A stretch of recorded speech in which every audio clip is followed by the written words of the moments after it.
This episode is sponsored by Off the Beaten Path.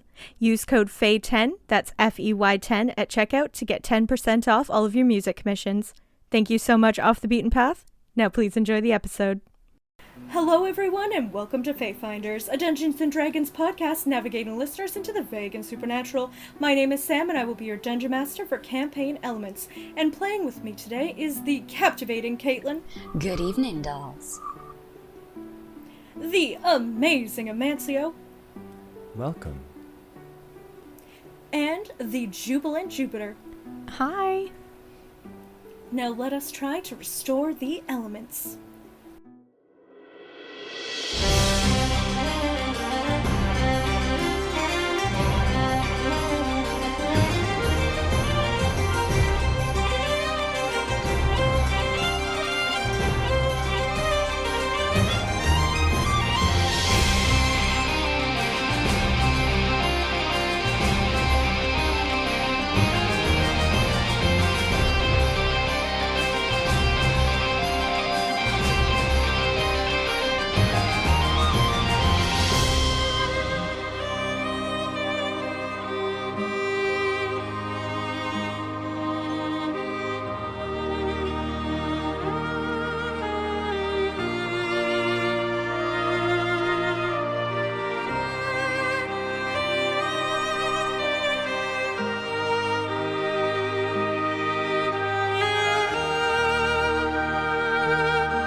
Last episode, Luna, Benny, and Anu returned to the gathering camp, proving that the spirits of the elements truly did exist.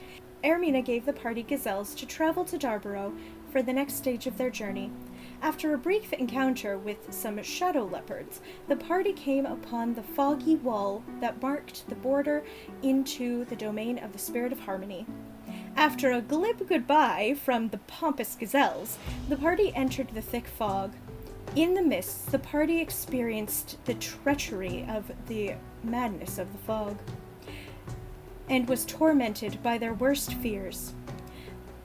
Through the emotional damage, the party was able to come to their senses and continue on their journey, where they met a high elf named Benevel, who escorted them to the lore keeper of the land, a high elf of 700 years, named Yvain. Yvain shared with Luna, Benny, and Anu the history of the abandonment, confirming that the spirit of chaos had come to their world. Luna, Benny, and Anu were then shown the entrance to the last crater where the Mountain of Harmony had once stood proud. The party has begun their last descent into the crater. We open with Luna, Benny, and Anu climbing down into the massive crater. It seems bigger and wider and deeper than all of the others. You can infer that this mountain was once the tallest and proudest of all 5 in Concordia, and its absence leaves a feeling of emptiness in your hearts. The fog follows you, and though you have the purple candles, you can see images in the mist, as though walking through a world of ancient memories. You can see great tornadoes whiz by you, and hear people screaming to get to cover. You can see a great wave crest high above your heads, and hear the roar as it threatens to crash down on you. You see great forest fires raging and consuming all as they spread. And as you go, you can see in the thickness of the fog a figure looming, shifting and crackling, almost like thunder and lightning. Just to double check, you guys are seeing what I'm seeing, right? Yeah, there's someone else here, and if they're able to withstand all this, I'm not sure I want to meet them. Do you think we could sneak around, maybe? Cut to the side? That might be our best bet. Yeah, do you guys want to roll a stealth? All of us? Yeah. That is a 15. Nice. 12. Okay. Also 12. Okay. So you start to begin and sort of try to tuck yourselves closest to the wall opposite side of this figure, though your footsteps are echoing quite loudly through the space. You sort of approach, and upon closer inspection, you can see that this too is merely a spectral form of the past, an image that radiates unrest and despair. You can tell that it does look like the spirit of chaos in her most, happy, creating distress and disaster. And this image is just sort of, floating there, making horrible things happen to the world around her. We must be home. Here's a photo of her favorite memory. It must be at this point, really.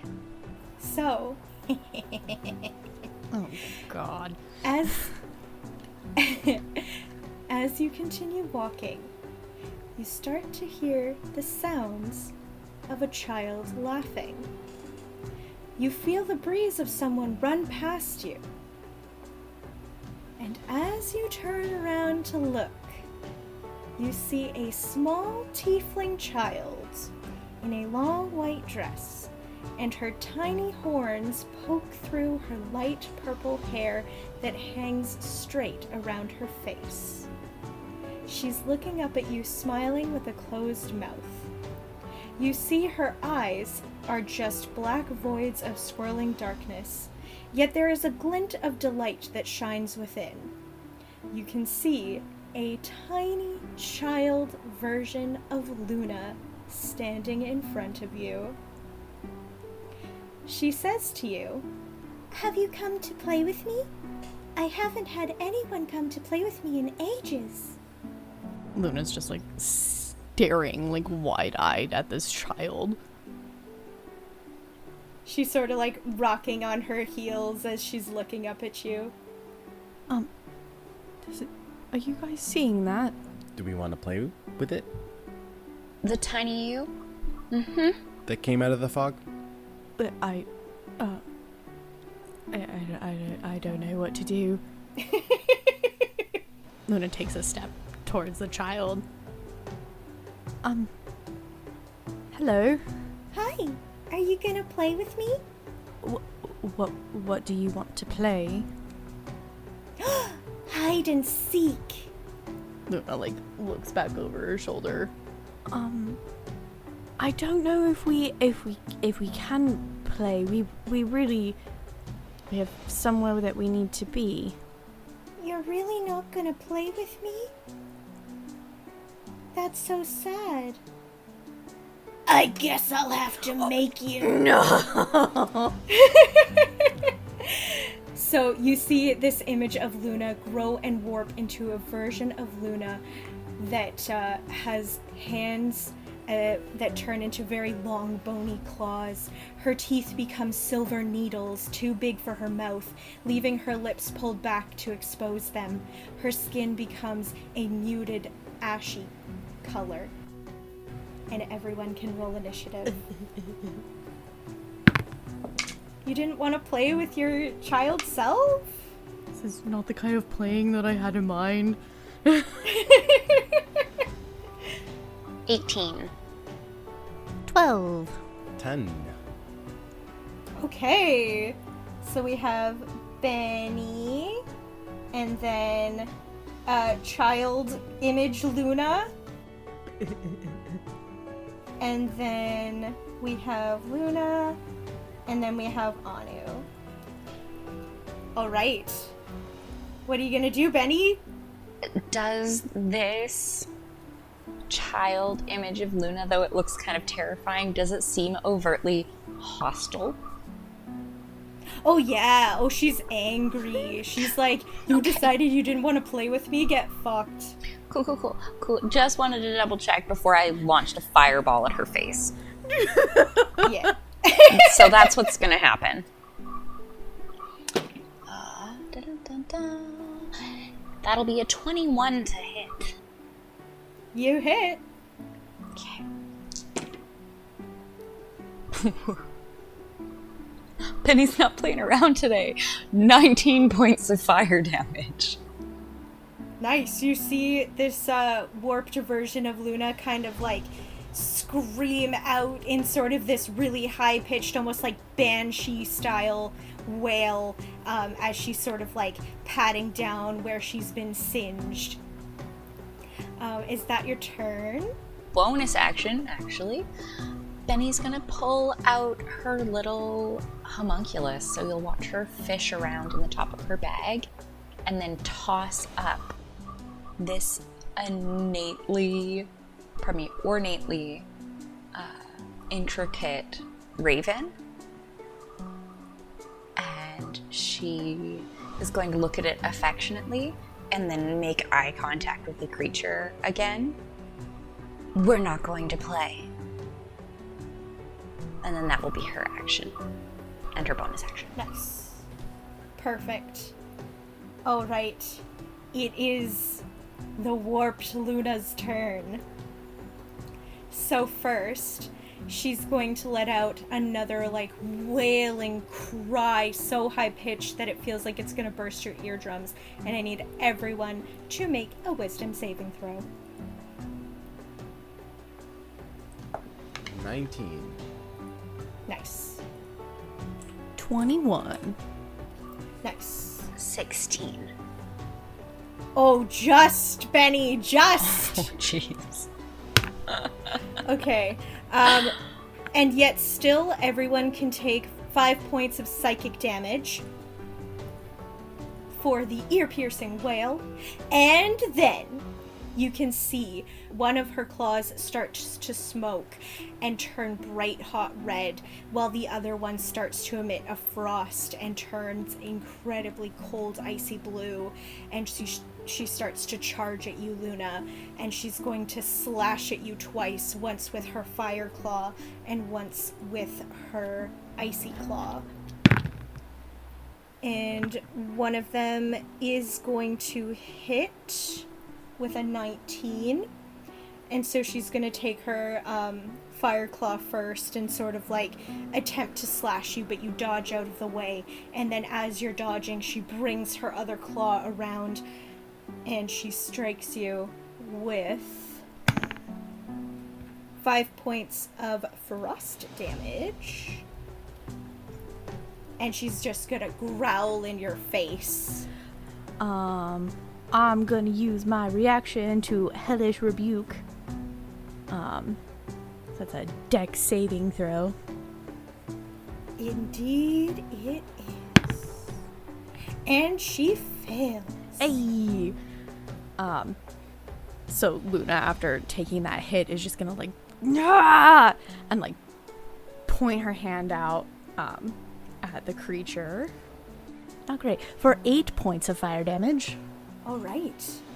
And now it is your turn, Luna. So Luna, after taking these claw attacks, is going to use a primal savagery, grow these long claws of her own, and take a swipe at the creature. 16 to hit? Not quite. So she's just a little too stunned from the claw strike she took and kind of stumbles a bit and doesn't quite make contact. Yeah, you got a little bit of frostbite forming on your shoulder. So your extension's just a bit lacking. And now it is Anu's turn. Alright, I am going to cast Guiding Bolt at 3rd level. Okay. And I make a ranged attack roll. That's an 18 to hit. It hits. Okay, and it's going to do 76 damage. Excuse me? No, sorry, 7d6, which is 22 damage. I was like, what the hell? I was like, no, it does not. No. It is 22 damage, and the next attack roll made against the creature has advantage. Okay, so minus 22. And it's dead. Oh. So you see this little image of Luna. She starts to sort of not quite implode, but she starts to like envelop on herself and starts to shrink back to this tiny child version of Luna. And as she's sort of like coming back into her original form, she just looks up at you with tear-stained face. Her black eyes are just blinking at you, and she's sobbing. I guess I'll have to wait for someone else to play with me. I'm still all alone. And you see her running into the fog, and you hear her sobs as you continue to walk. Luna, hearing her like say about the being all alone, just kind of like and like turns to continue walking. Luna, how are you feeling? I honestly don't know. That was very strange to see oneself but younger. Right, of course it would be. But for what it's worth, you know, it'd have to be pretty powerful magic to make that sort of thing happen. So, you know, chances are it's going to be a monster that's trying to trap you or some sort of illusion. So it wasn't anything really. Yeah, you're right. Yeah. So you continue walking through the mist. And soon, you come upon a teenage boy with bronze skin and shaggy black hair, reading a book and crying softly to himself. Eyes are the same black voids, spilling silver tears. A young Anu turns his head and looks over at you all, and says, "Have you come to console me?" The young Anu states, "I couldn't save them. He died and I just ran. And I can't save her, and she's sick and she's gonna die and I can't save her. It's my fault." All right, you know what? Ishna blames me, and she's right. You know what, you little thorp? You can shut your mouth. All right, you can shut up about any of that. I know what you are.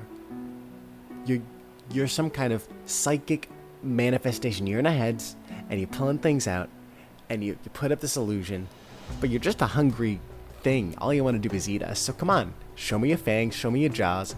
I'll hit you with this. We'll get this over with. Then I guess I'll shift my guilt onto you, and you will feel my pain. And you see Anu start to shift into a great black bear and starts to come charging towards you. And you can all roll initiative again. Ooh, 19. Nice. 13. Nice. I got an 8. You got an 8? Yeah. Me too. What's your dex mod? Ooh, probably lower than a bear's. Lower than your average bear's, that's for sure. Yeah, +1. Oh, okay, yeah, the bear's going first. So it is Luna, and then Benny, and then Bear, and then Anu. This is like the best I've ever rolled initiative. I love it for you. All right, Luna, take it away. All right. Seeing this creature change, Luna's gonna get right to it and just create bonfire right where the creature is standing, which is a dex saving throw. Nice. Dirty 20. I think then it doesn't do any damage. All right then. That's your turn. It is now Benny. Benny is not gonna fix what's not broken. She's gonna hurl a fireball at this bear. Nice. 4. Oh wait, that's not a me roll, that's a you roll. A 23 to hit. Oh, well, yes. Thank goodness for that. Might not be so that way next time. Don't tempt me. 13 points of fire damage. Nice. You start to smell in the air the singed hair of this black bear. And now, 'tis the bear's turn. And you see this bear, because y'all know I always love to do it to him, with the instant death potentially, and then the save. So, you see this bear open its giant maw, and as it does, it breathes out a very black, smoky, stinky sort of smog, and it sort of twirls its head sideways, and it starts to fill the space, making you feel as though you are being choked. And I need everyone to roll a Constitution saving throw. What did you get? I haven't rolled yet. Oh. This is just where I always die. I got a 10. It's gonna be okay. Constitution 10? Holy 19 for Benny. That's a dirty 20. Okay. How the turntables. Luna and Benny, you feel this tug at your soul that is starting to trying to be pulled out to leave your body. So it's like this breath of death has just sort of started to try and take its hold upon you, but you are able to fight it off and stay focused in the battle in front of you.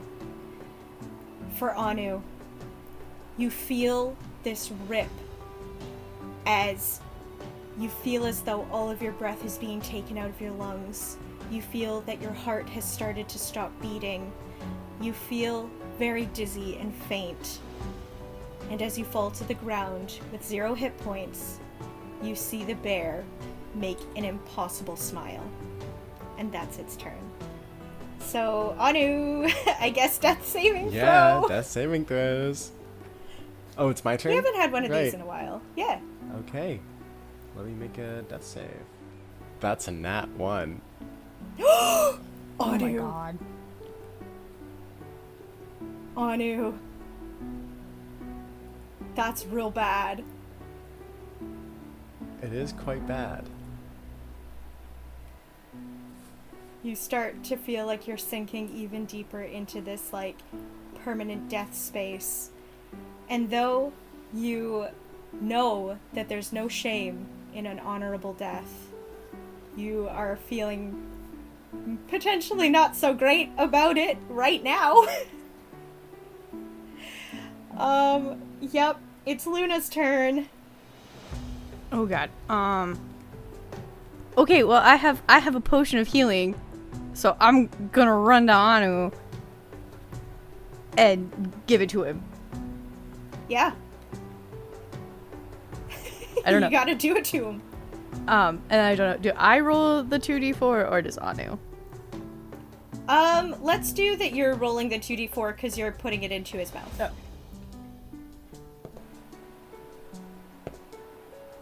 Well, that was 2 4s. So 10 points of nice. healing. Nice. Nice, thank you. So Anu, you've fought your way back into this state of consciousness. You've said, "Not today, death," and you're lying there contemplating that you almost died. Yeah.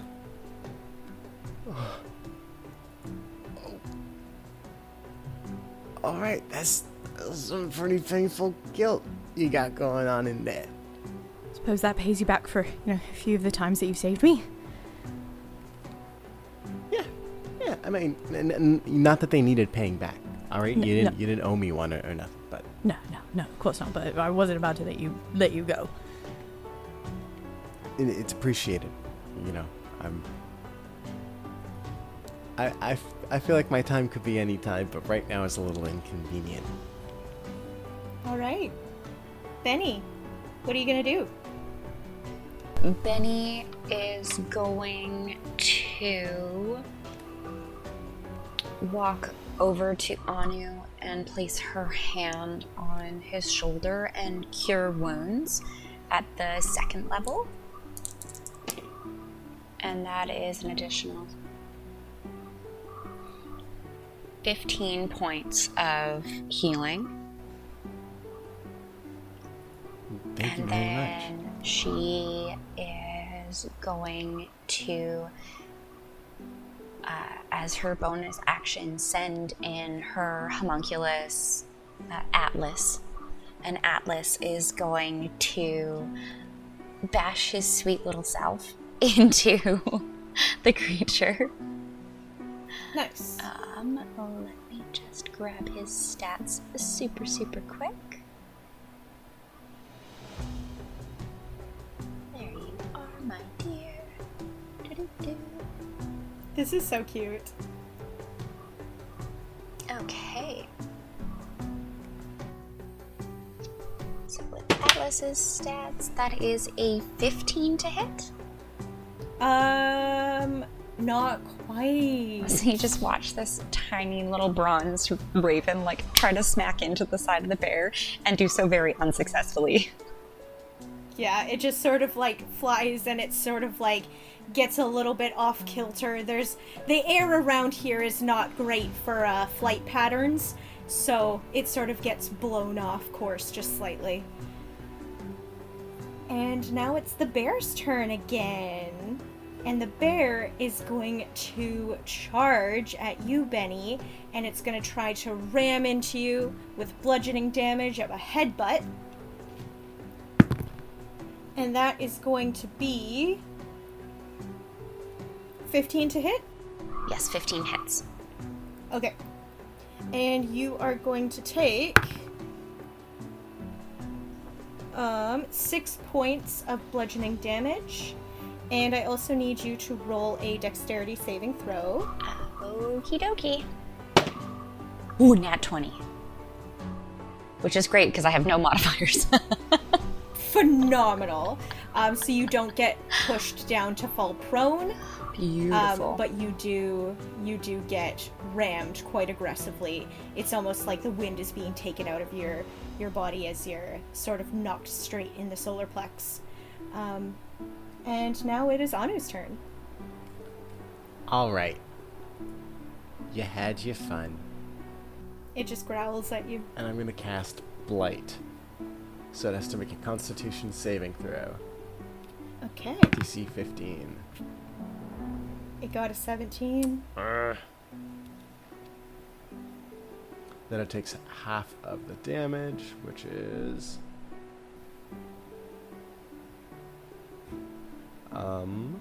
That's going to take 15 necrotic damage. And that's it. Okay. So minus 15. Nice. So as you strike out your hand at this bear, it starts to fall to the ground and begins to shift back into this form of teenage Anu. And as he's crying, his tears echo through this chamber. And he says,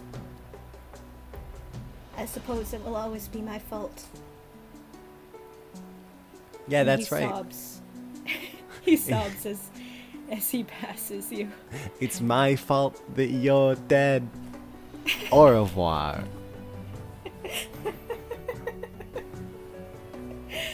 Oh my gosh, you guys are the best. You continue to walk down this long hallway. The fog feels denser as you go deeper into this cavern. It feels very claustrophobic and almost as though you are trapped, suspended in a place far removed from the world above. And as you continue to walk, you start to see the silhouette of somebody coming in and out of view. And as you approach, you start to see more details of the image. It is a young tiefling with a broken horn and a light pink skin, and the same black pits for eyes as the other two specters. You see small Benny hiding as she says, You can't find me. I only want my dad, and he's the only one I want to see. I don't want to mess anything up for you." Benny's going to crouch down a little bit. "You won't mess anything up for us. Please just let us pass. You're stronger than you think. Do you really mean it? Absolutely. Well, maybe you can help me get something right. Would you, I guess if you would you help me make a potion? I find it really hard to get it right when I keep knocking things over. But maybe if you help me, I can do something to help you? Absolutely. What kind of potion were you thinking? Oh, it's something I've been working on, and I think you'll really like it, if that's okay. Tell me what it is so I can better help you. It's something that'll make it easier to see. Make it easier to see? Through the fog? Yeah. That sounds lovely. What do you need help with? Well, I have everything here, and you start to see through the fog that this sort of cauldron on this mesh metal stand over a small flame materializes, and there are 4 small containers of different objects that also appear beside it. There is a container of ground clear quartz, some white water, some bay leaves, and there is one container that does not yet have anything inside of it. And you see this little Benny start to gesture to these ingredients and say, I just need some help putting them all into the cauldron. Would you be able to help me do that? Absolutely. It takes practice. Thank you. And Benny, do you want to roll a dexterity check? Can Benny first roll to see if she recognizes these ingredients for anything nefarious? Oh, absolutely, yeah. Roll a Arcana. Okay. That'll be a 21. So you distinctly know that all of these ingredients are sort of like a purification sort of magic. You can tell that all of these things are for like clarity and for like amplifying a particular spell, and it seems like you're pretty confident that this is for something that is going to help you. Okay, wonderful. And the roll you wanted me to make was a dex save? Or just straight up dex roll? Just a dex roll. Okay. Benny is going to use a flash of genius. So she's going to get a +4 to what she rolls. Nice. Which is going to be a dirty 20. Gorgeous.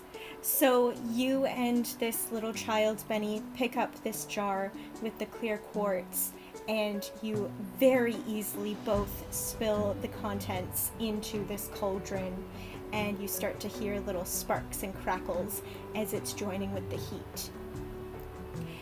And then I need you to make an intelligence saving throw as you are putting the white water into the cauldron. Okay, intelligence saving throw.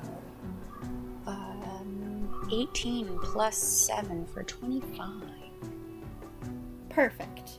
So you're very easily able to get the white water into the cauldron, and you can see that this little Benny child is looking up at you, like, sort of got a tentative smile on her face, like she feels like she's finally doing something correct, and she's just like looking really like pleased and starting to have that confidence in herself.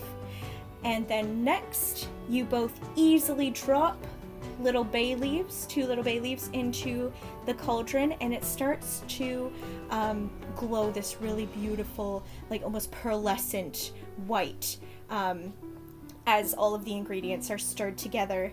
And then the little Benny looks over at the empty container that sits beside you, and she says, There's one ingredient that I haven't been able to get yet.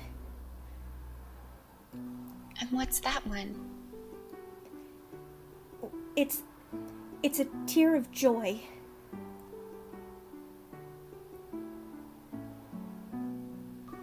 You are such a phenomenal little person. Your dad is so proud of you and trusts you so much that he let you cross all the way across the country with friends from Philoven without his aid, because he trusts you so much. He knows how capable you are, how capable we are. Roll a persuasion.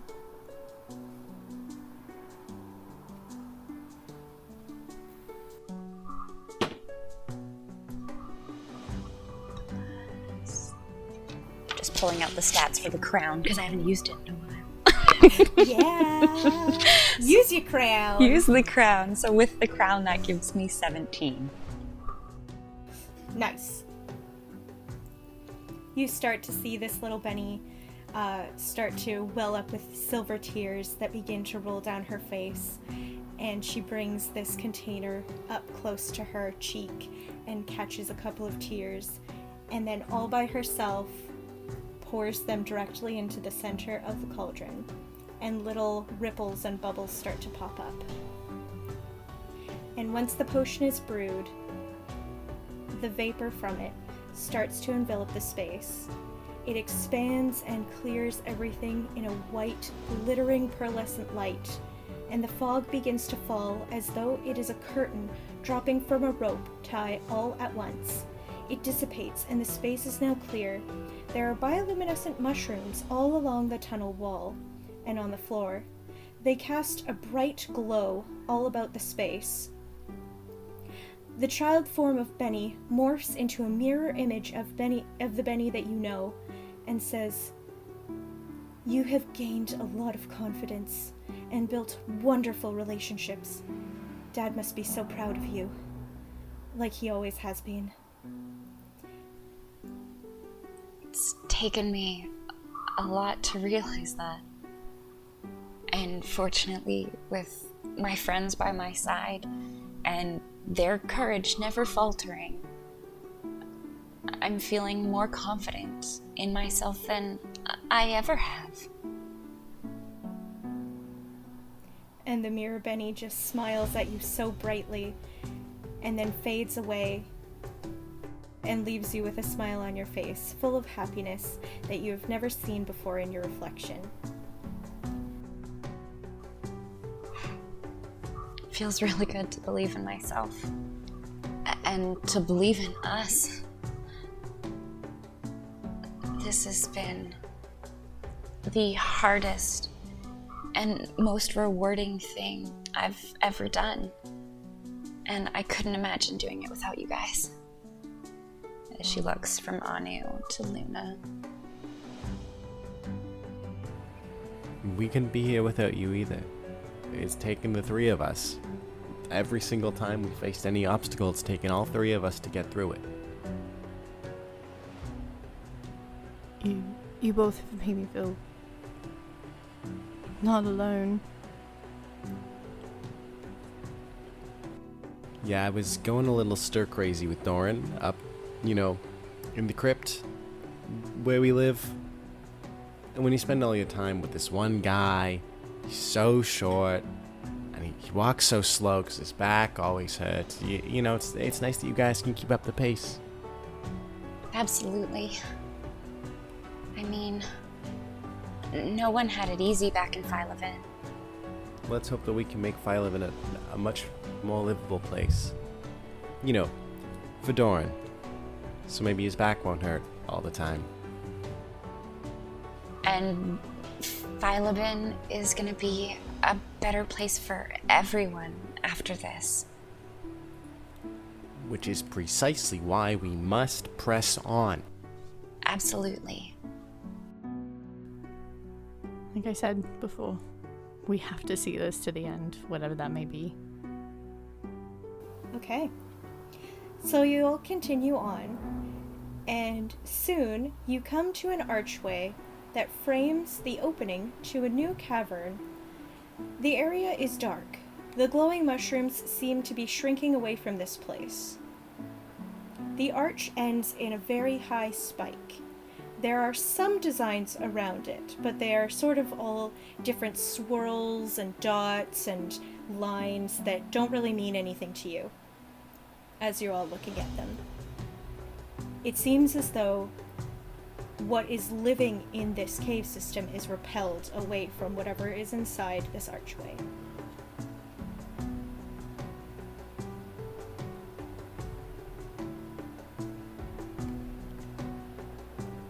I hate to say it, but I think that's the way that we need to go. I don't think you're wrong. By a long shot. Any volunteers to go first? I can go first. Okay. Uh, So you as they go down, can I cast light below them? Yeah. Absolutely. So you just have this, like, circle of light that is, underneath your feet and follows you as you walk. Almost like a upside-down spotlight. Mm-hmm.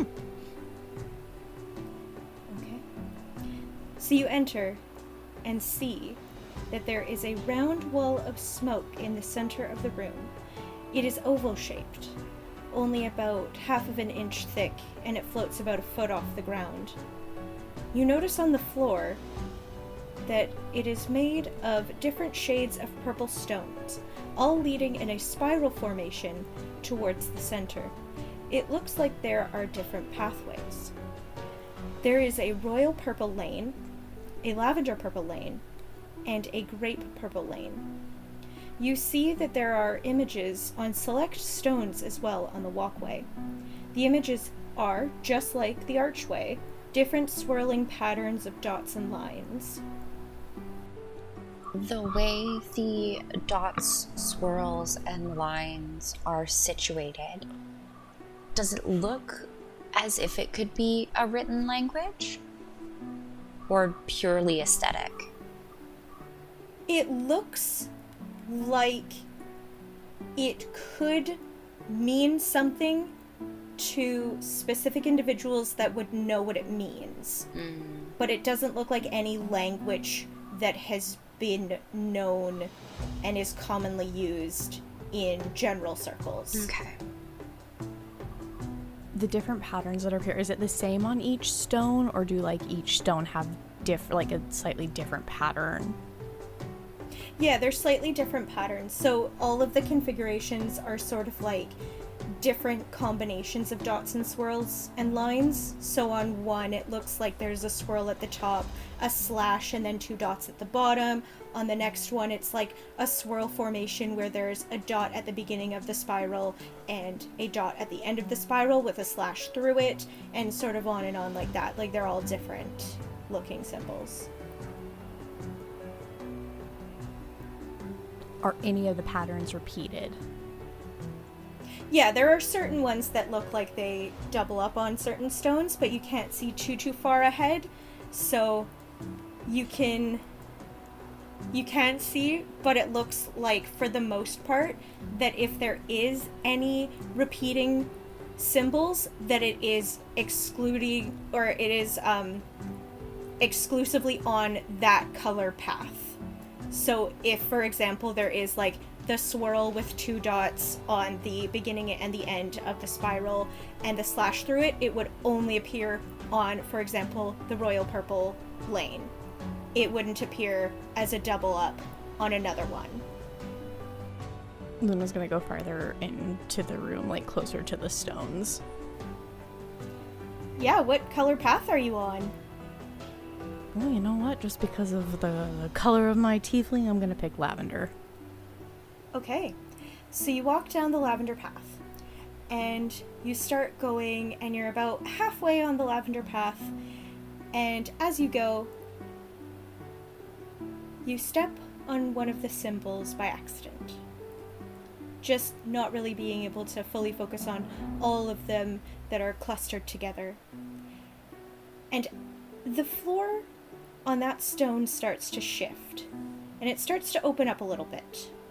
And you can see that inside of this small square that has been removed from the floor, that there are 3 potion bottles. You look at them and you inspect them, and you can tell that they are extremely well-made health potions. And in fact, now you have 3 1d12 plus your con mod health potions. Ooh. Nice. I pick them up and go, oh, and hand one to Benny and one to Anu. These will probably come in handy. Do you think that stepping on more of the stones might reveal more things? I feel as though maybe we each take one path. We stick to one path. Right, well I have this one. Anu, do you have a preference between the other 2? Which one is closest to my foot? They are, so the lavender one is in the middle, Mm-hmm. from where you are right now, and so on either side of you is royal purple or grape. Ooh. Okay. I'll take grape. Okay? And then Benny will walk towards the royal purple one. Before she makes any choice to step forward, though, can we continuously see each other on these paths? Or do they split and are they cavernous so we don't see each other? So they're sort of in like the spiral of the paths kind of goes together. So the lavender is in the middle, the grape is on the farthest side, so the closest to the wall, and then the royal purple is in the right side that's kind of going towards the mirror, or I guess smoky wall thing. So they're all paths that are right beside each other that continue in this spiral formation. But if we were to each walk on our own, we can still see each other? Yes. Okay, beautiful. I just don't want to lose you guys. Okay, are we ready to go on a little jaunt? Yes. Follow the purple brick road? Yeah, let's Yes. go. Okay. So we will start with Benny and Okay. then move outwards. Benny, as you start walking along this royal purple pathway, you're starting to walk pretty close to this cluster of symbols on the floor. And as you do, arrows shoot out towards you. It's as though they have materialized out of thin air and are coming straight for you. And I need you to make a dexterity saving throw, and also you'll find that there are spikes in this cluster of symbols that you will have to jump away from. So the whole floor and the air around you is coming in to attack. I'm sorry, you said dexterity? Yes. Not spectacular. A 14. Okay, so you are going to take 6 points of piercing damage as you are unable to jump out of the way quite fast enough. You sort of trip over the spikes that have come up through the floor and sort of fall over onto the other side of them as the arrows start to pierce and graze your sides and your arms, and one kind of nicks your face a little bit as you fall down. Dang it. Okay. Boo. Mine wasn't quite so forgiving. Be careful. Are you alright? Yeah, it hurt. It looked like it. How are you doing? I'm just gonna walk it off. Alright, well, let me know if you need a... I don't even know if I could cast Cure Wounds through the fog. You would have to be, like, standing on, like, Cure Wounds is, touch. I'm doing okay, though. I mean, it hurt, but I'm not, like, about to really go down. Kinda hurt. You sure? So far, so good. If it gets any dire, I'll let you know.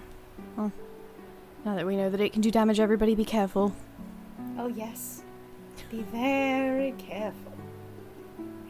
Anu, as you are walking down this grape-colored road, you start to feel as though the road moves on its own. And as you're going, it seems like you're not getting anywhere. You're walking, but you're not really moving. And as you continue, no matter how many times you try to circle onto this spiral, you can't get any closer to the wall. And as you get sort of halfway, you see that coming up towards you is a poisonous blob monster. And it looks almost exactly like Muck the Pokemon. And I'm gonna need you to roll initiative. Oh boy.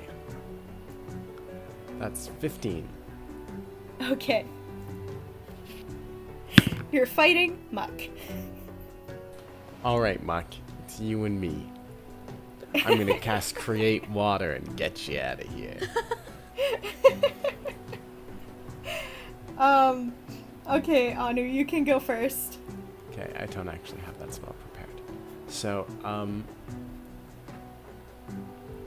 I am going to cast Vampiric Touch. And I'm going to take a little swipe at him with my Vampire Claws. Yeah. Okay, that is a 24 to hit. Oh, for sure. So he takes 13 damage, Okay. and I heal 6 HP. Nice. And then I am... no, you can't cast 2 spells in one turn. No, that is my turn. Okay. And now it is the blob's turn. And this blob is going to shoot out a toxic, sludgy sort of material that begins to solidify as it sort of like tries to crawl up your legs, and it sort of crystallizes. And I'm going to need you to make a Constitution saving throw. Well, the last one didn't go so well, so let's hope this one is better. That's a 16. Anu within 30 feet of me? Yes. Seeing him start to be with this muck monster and not wanting to risk it, Benny's gonna hurl a flash of genius over at Anu. So that's another 4 to whatever Anu rolls. Nice. Okay, so 16 plus 4 is dirty 20. Yeah, okay, you save. So you will take only 4 points of poison damage. And you jump out of this sludgy grave that has been trying to form around you and keeping you in place. Buddy. And it is your turn now. I'm going to cast Toll the Dead on it.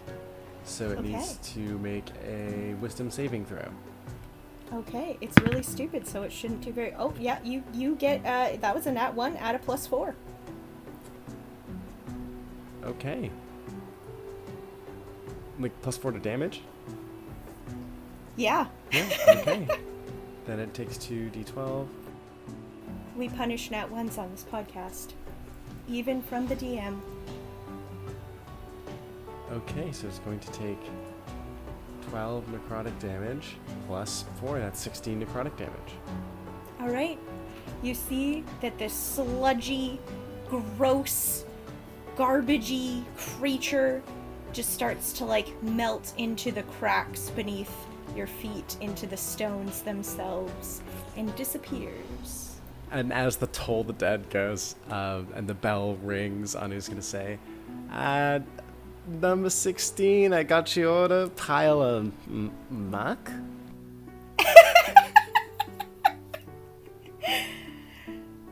Perfection. So, you all start to continue your way around this path, and eventually you do finally make your way up to the smoky wall.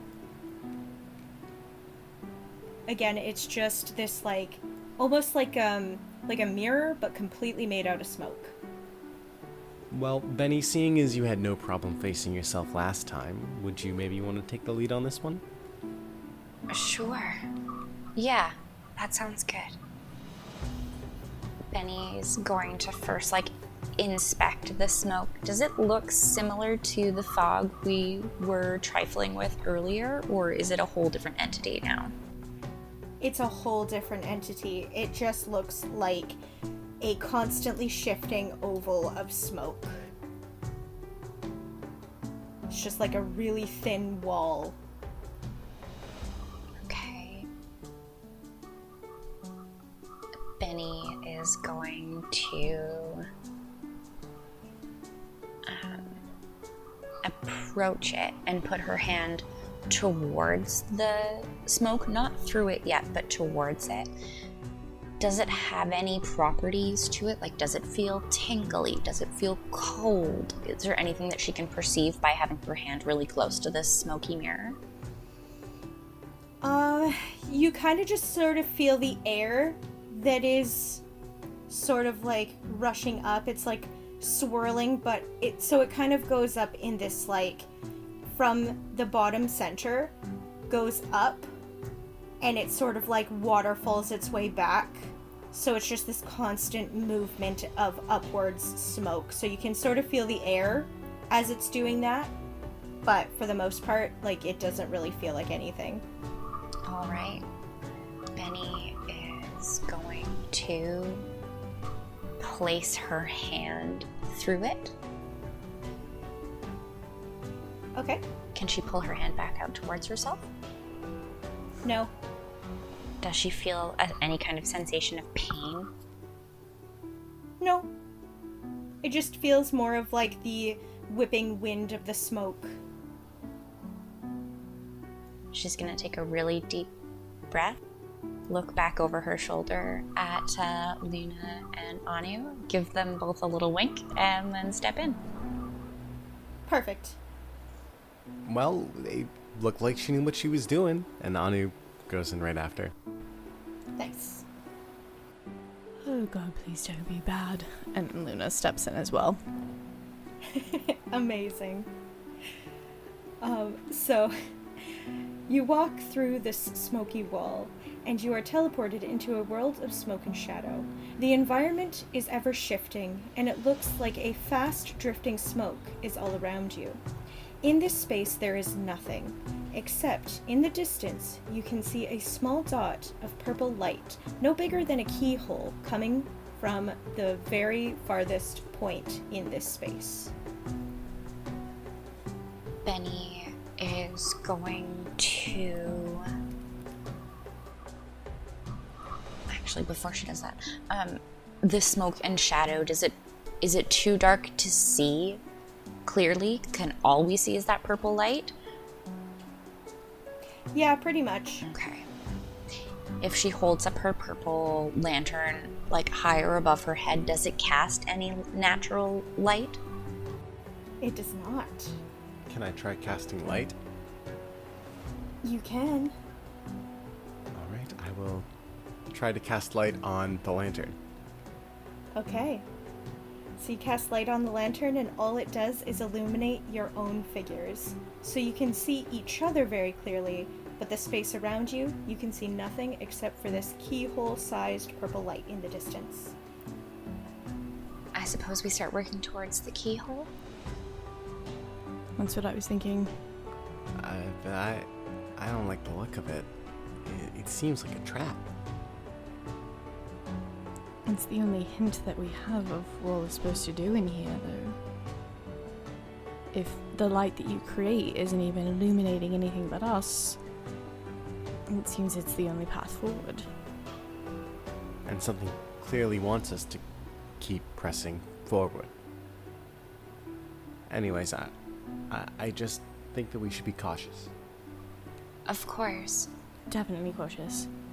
But purple is the color of the harmony, correct? So perhaps this is exactly what we need to lead us where we need to go. Is there anything else you'd like to try first, Anu? No, please. The purple is the way to go.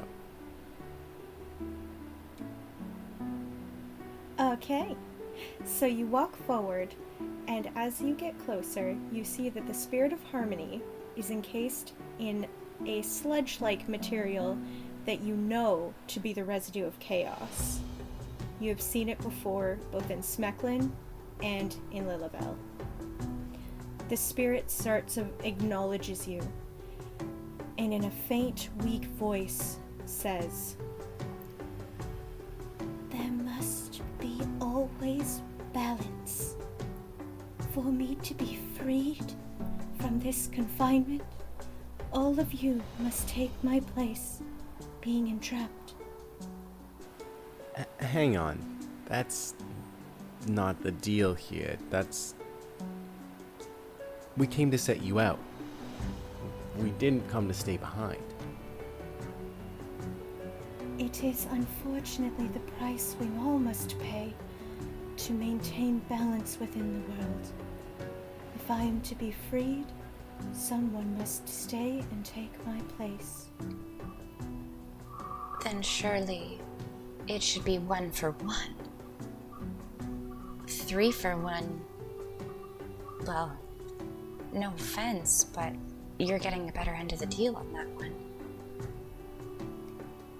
Unfortunately, in this world, some souls have greater value than others. I am a spirit. I am the embodiment and the personification of harmony and balance in the world.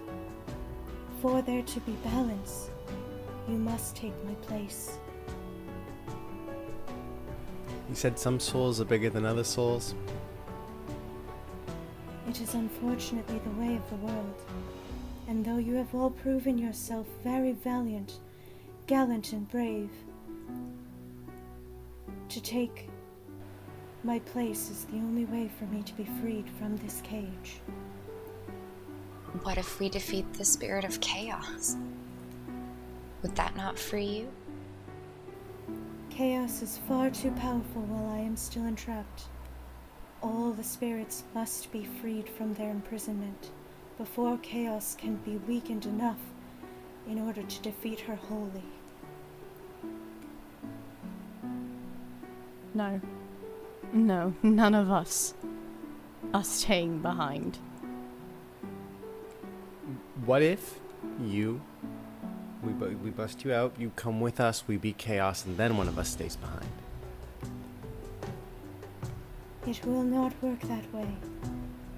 I cannot leave my confinement unless you all take my place here. There is no other option. But I ask you, do you not have the faith within yourselves to accomplish this mission? Absolutely we do. That's why we intend on finishing it. Why would we give up here? It is not giving up. It is fulfilling the journey that you have embarked on for all of these months. This is the conclusion that you must come to. Trust in yourselves. Is it the same conclusion that the other groups that preceded us came to? Because if so, it's not working. No one one else has ever come this far.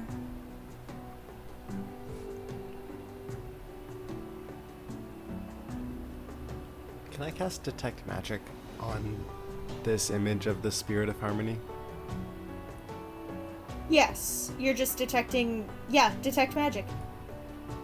Yeah, so I can see if there's magic around and what school it is. Yeah. You can see that the Spirit of Harmony is elementally magical. Alright. 'Tis a magical spirit of harmony. I was just thinking maybe it was an illusion. Ah, yes, no, this is harmony. Can I insight check the Spirit yes. of Harmony? Please do.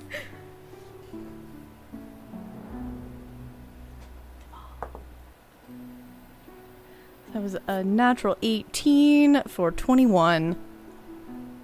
Harmony is telling you the explicit truth. God damn it. I was hoping. This is legitimately the only way for Harmony to be released is for somebody to take their place, and it has to be an equivalent exchange.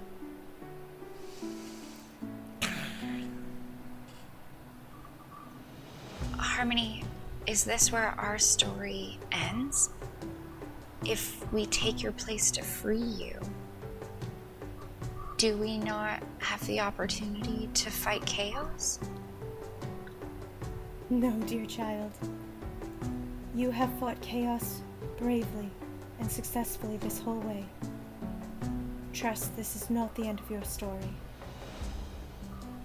You have so much more to look forward to and to exist in this world. But we'll be stuck here. You would be, yes. Would our capture be temporary? That will solely depend on you. How do you mean? I mean that you will have the choice, will have the options, and will have the opportunities. Your story will not end here. You must have faith in yourselves to be able to do that. Benny's going to look to Luna and then look to Anu. If we can get ourselves here, we can get ourselves out. I'm willing to risk it if you are. Hey, it's been a couple of months. What's a couple more? Or a couple of years? We'll figure it out.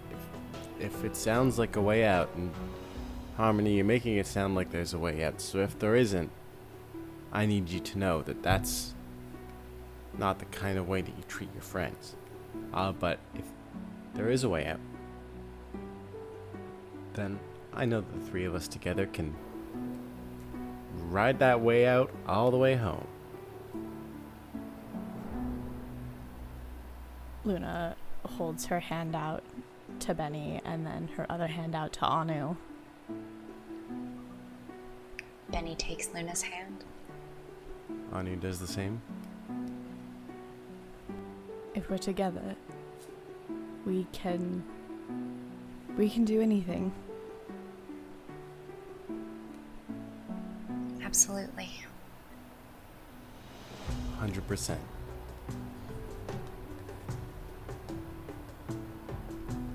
Do you formally accept the terms? I do.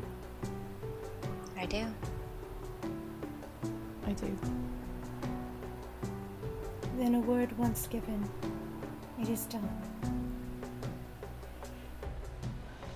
And you all agree to switch places with the Spirit of Harmony.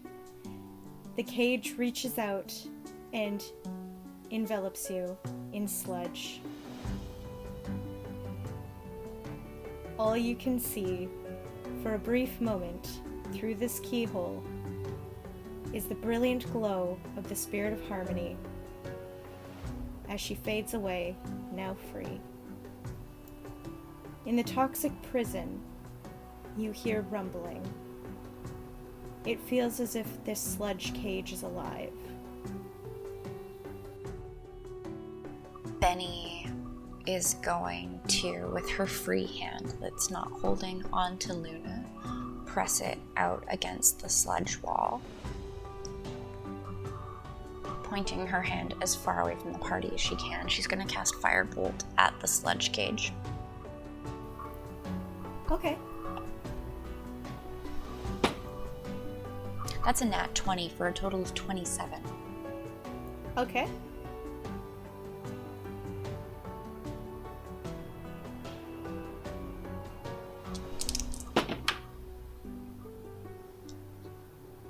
It's 11 points of fire damage in the far corner, if it does Okay. damage. So you throw this ball of fire towards the wall, and it hits the wall, and it sort of almost makes like an outwards indent, like a bullet wound, going through, like, trying to go through rubber. And as the flames dissipate, you see that the sludge wall solidifies once more, and it looks even thicker than it was prior. Well, fire's a no-go. Maybe we could freeze and shatter it? It'd be worth a try. Right, well, if I'm gonna look at some frost spells, then I would need to take a long rest. And before you have the chance to further trying to attack the cage, you hear a great roar of anger. And from the sludge rises a Goliath. Though this one looks off compared to the others. It looks as though it is rotting, and the stench smells of decay and burning garbage. It is 25 feet tall and is dripping black and purple acid as it begins to advance on you. Roll initiative, please. That's a 10. So Okay. 21. Okay. Ooh. Okay. This decaying Goliath figure starts to advance on you, Luna. What are you gonna do? Oh, goodness. Okay. First, start out strong, and we are going to cast a Thunder Wave at 2nd level. Okay. At this Goliath, which is a con save. Okay. Nope. You got it. Yeah? Yeah? Yeah, you got it. All right. Wow. Okay, so that's gonna be 7 points of bludgeoning damage, and then it gets pushed back 10 feet. Okay. And now it is the Goliath's turn. So, it starts to expel this sort of smoky sludge. And it starts to come towards you all. And I need everybody to make a wisdom saving throw. That's a 16. 15. Okay? 18. Okay. So you all pass. And so this sort of sludgy, smoky material starts to kind of try to wash over you. But you are able to overcome what feels like sheer terror emitting from this sludge. And then the creature is going to let out an incredible roar, raining down toxic rain all around you. And I would also like everyone to make a con save. 17. Okay? 16. Okay? 20. Where was that earlier? So then it's just half damage. So that is 23 divided by 2. We round down. Is 11. 11 points of toxic damage. Poison damage. But toxic. Okay, and now it's Benny's turn. Benny is going to give Atlas a little toss into the air. And Atlas is going to fly so that they are halfway in between Luna and Anu. Mm-hmm. And just hover there. And then she's going to cast Firebolt at this Grossliath. Grossliath, indeed. Yeah. I can't help it. No, please don't help it. That'll be a 23 to hit. Well, yes. Oh, good. For now. No. Oops. Oh, it's because you taunted the dice. 20 points of fire damage. Nice. No, I'm saying for now about the AC. I know. We got the BBEG next episode, guys, for now. For now, a 23 will hit. Alright. Terror. Alright. But feisty fire. Alright. And Anu, it is your turn. I'm going to cast Cure Wounds on myself at 2nd level. And that's going to heal for 12. And then that will be my turn. Awesome. And Luna. I am going to create bonfire right on top of the creature, which is a dex save. 18. Alright, well, it avoids it. It's another one where it doesn't have Yeah. to. Darn it. Next time. Alright. And I am going to have both of those same things again. If I could have a wisdom saving throw. Dirty 20. 19. Nice. 25. Gorgeous. And then in addition to that, I would love for everybody to also do the Constitution saving throw, as more toxic rain falls down around you. 18. 17. Nice. 14. Okay. So Jupiter, you will be getting the full damage. Amancio and Caitlin will be getting half. And that is going to be 17. So 17 for Jupiter, and then what is 17 divided by? That's 8. 8? Yes. Okay, 8. Thank you for my quick maths. I can't do quick maths. Not a problem. Happy to help. Luna's looking a little rough, y'all. That's Anu's okay. also looking a little rough. That's okay.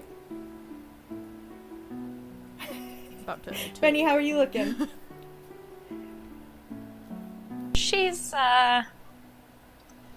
looking like she has about 23 hit points left. Oh, that's okay. But that's It's so like- ironic because so does the Goliath. Moderate damage, you know? Yeah. You're fine. Everybody's fine. It's fine. That's what Atlas is for. Nobody's gonna die. Again, that's what Atlas is for. Sam, how many times have you Awesome. said that? And then I almost died. Yeah, but did you? No. So it's okay. It's okay. All right, Benny, take it away. So in this, Benny is going to use her bonus action. So through Atlas, Atlas is going to go over and land on Luna's shoulder and cast Cure Wounds at the 2nd level. Nice. Which means Luna gets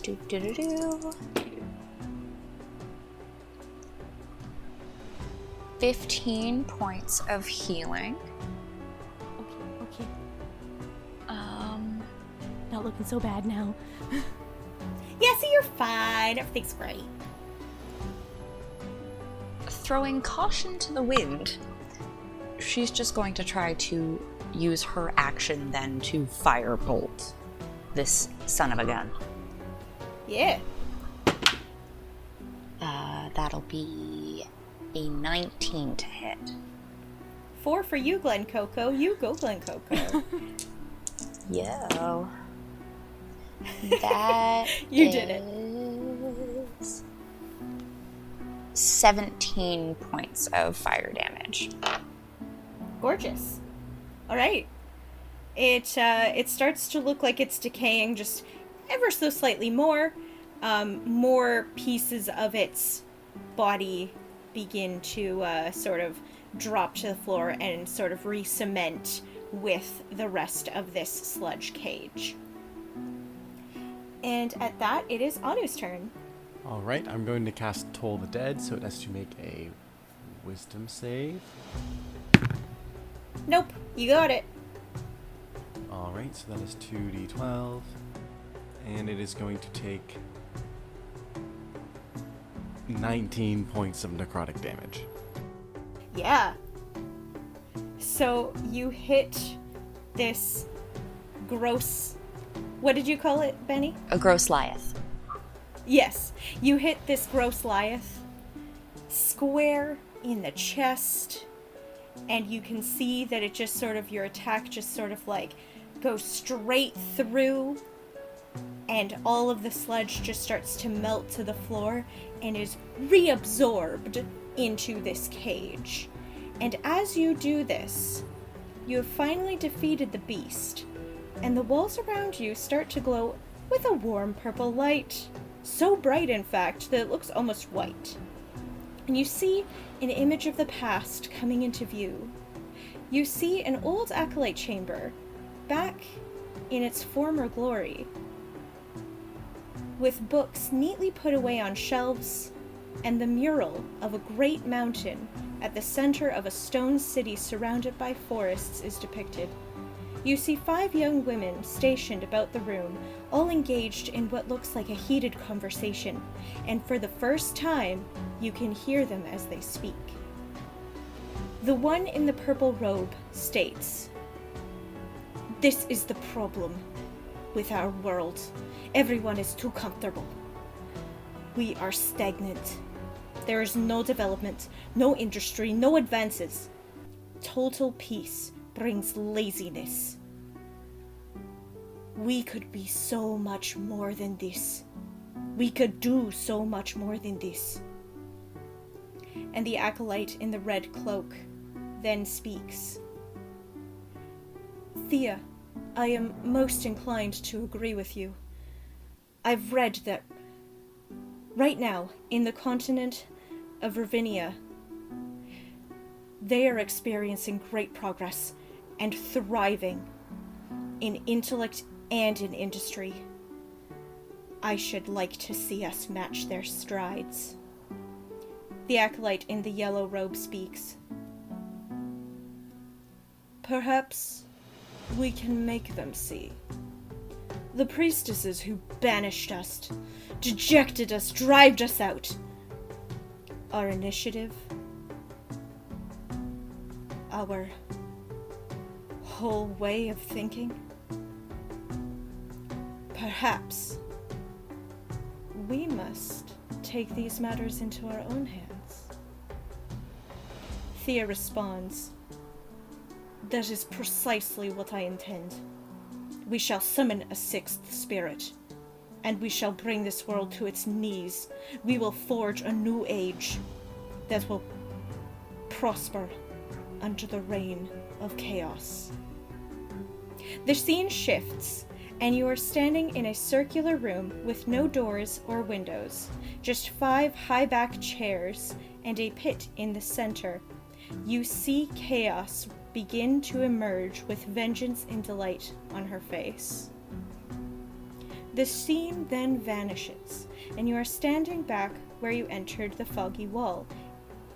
Though this time, you see the archway is no longer leading to the tunnel from whence you came, but to a gray stone hallway lit in bronze light. You hear coming from behind you, "All you needed to have was a little bit of faith. You are brave and you accomplished all of your goals. Chaos is the last step.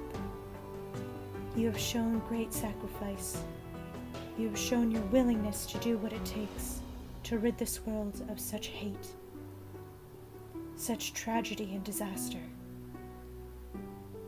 For this I will bless you. You have created a new balance." And you feel the spirit of harmony's energy flow into all of you, equaling to a long rest.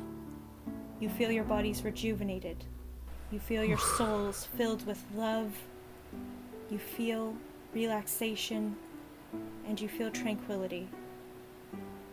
All of your spell slots are back, and all of your HP is back.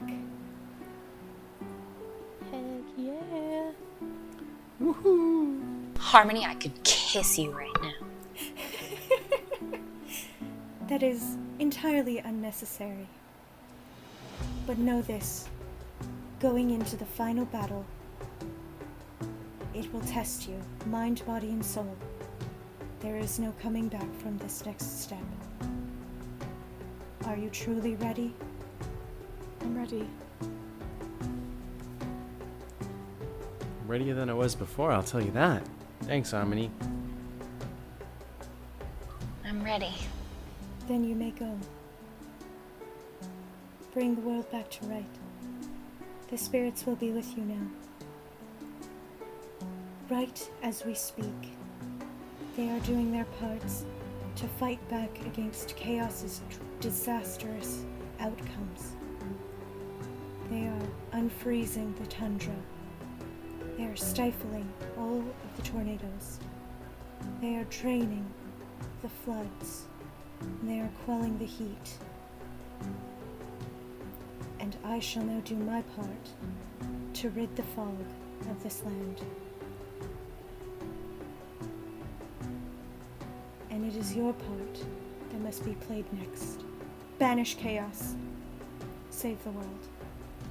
It's a done deal. I don't like the way that she laughs at us. We've got this, guys. I believe in us. A caution. This is another spirit. This is a highest power. This is chaos incarnate. If you have any peace that you wish to make before you enter, do so now. For this battle will test everything that you have. This battle will determine the fate of the world and the fate of yourselves. Go in peace. Benny is going to dig in her bag and pull out that leather-bound journal that Ro gave her that she's been tucking tokens into, and random leaves and flowers and anything she can get her hands on, really. And she's going to look down at it, press the leather-bound book to her forehead, give it a little squeeze, and then tuck it in her bag. I don't think I was fully ready when we left File Event, but consequences be damned, I'm ready now. I didn't know what I was getting myself into when we left. But we beat the things that Chaos has thrown at us so far, so I doubt the lady herself is going to be too much of a challenge for the likes of us, right? We're a pretty tough team. You got that right. Benny adjusts her little crown again. I had always felt so alone. And I wanted every opportunity to leave. But this journey, being on this journey with you, and Luna looks between Anu and Benny, I know I'm not alone. You got that right for sure. None of us are. No matter the outcome, thank you to both of you.